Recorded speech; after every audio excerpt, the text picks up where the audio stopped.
Welcome to the Dead Bedroom Revival Podcast. My name is Corey, your host, and I'm excited to be making this episode.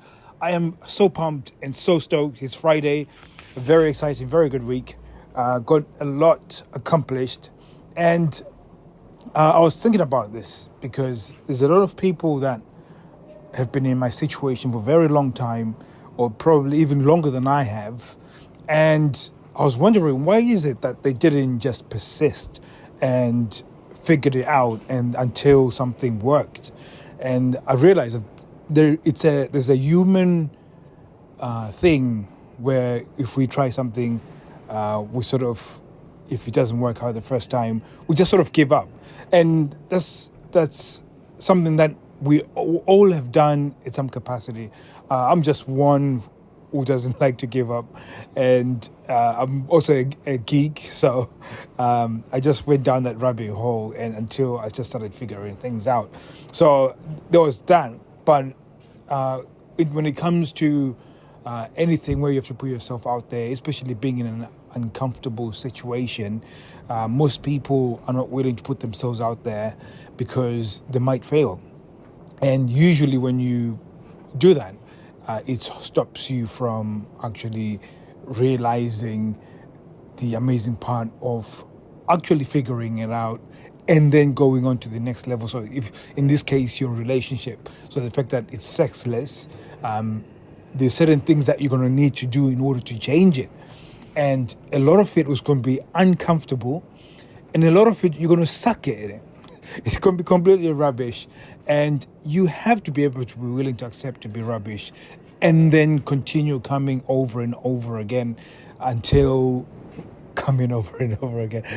Continue coming into the situation and putting yourself out there where it's uncomfortable, but eventually you're going to get comfortable. Eventually you're going to get enough feedback, as in you're going to fail enough times that you're going to end up figuring out what actually works. And this has been one of the testament to my relationship with my second child. She's very active, very sporty. And I remember the first time she said she wanted to ride the bike, put it on a bike, she absolutely sucked at it. I mean, when she started trying to ride the bike without stabilizers, she absolutely sucked at it. And I remember telling her that you're going to be rubbish.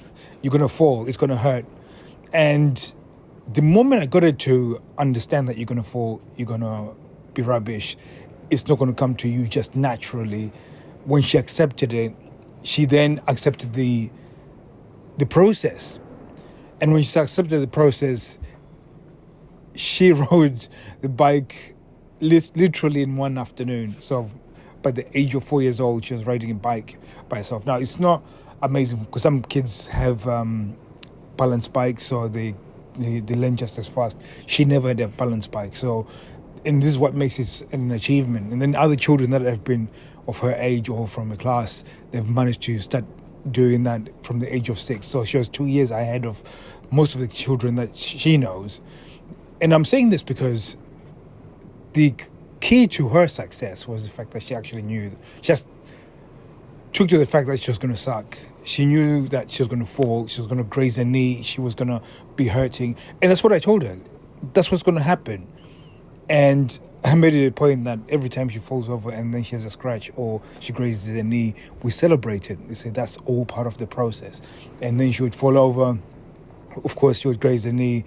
And then she'd be like, Dad, look at this one. And we celebrate it. And because we accepted that it takes time to get good, we managed to make progress. And I'm saying this because most people, when they hear some of these ideas, they're going to just be like mental masturbation. They're like, oh yeah, that's a really good idea.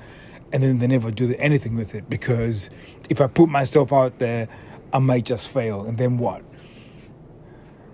And I'm just going to try and encourage you that today, put yourself out there. Yes, it will suck.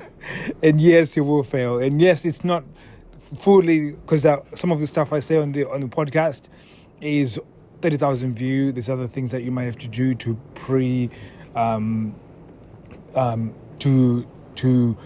to prepare her to receive that. There's certain things that you might need to do with your voice, maybe your body, maybe even the way you say things and deliver things. It might be, but at the end of the day, I'm trying to give you as much tactics as possible based on some of the things that have happened to my personal life and people that I speak to, and hopefully that's helping you. But obviously, if you want a more tailored type of help, then you go to www.thebedroomrevival.com and you get a link to a Facebook group where we'll be able to start tailoring some of what we teach to your relationship.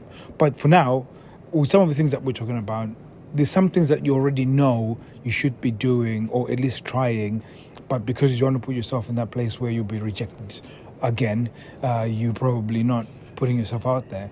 And I think most guys, it's all tied into your ego. So there's this sort of once you got rejected, you felt bad about it, so you feel like you don't want to put yourself out there, because if you put yourself out there, you might get rejected again, and that's a reflection on you, the way your appearance, and it could be all sorts of things that I hear from guys saying, they take it so personal that it becomes crippling for their life in order to move forward. So I would like to encourage you. We're going into the weekend. I don't know if I'll be able to make an episode for the next 2 days, but the only thing I can say is that, don't give up. And just because things are shit right now, and maybe, again, some of you might be considering breaking up and divorce and all this stuff, it's not worth it. Unless, obviously, she's told you that she doesn't want to. And if you want to save this relationship, it's worth fighting for, because you're worth it. And again, part of it is worth fighting for because you need to understand what it is that you did in order to contribute to that sexless relationship. So if you move on, that shit never happens again. So hopefully this has been inspirational to you, because I really want you to succeed. I want you to have the tools in order to succeed in your relationship and be empowered to keep growing and transforming. So thank you very much for listening. My name is Corey, your host, and I'll be seeing you soon. Take care.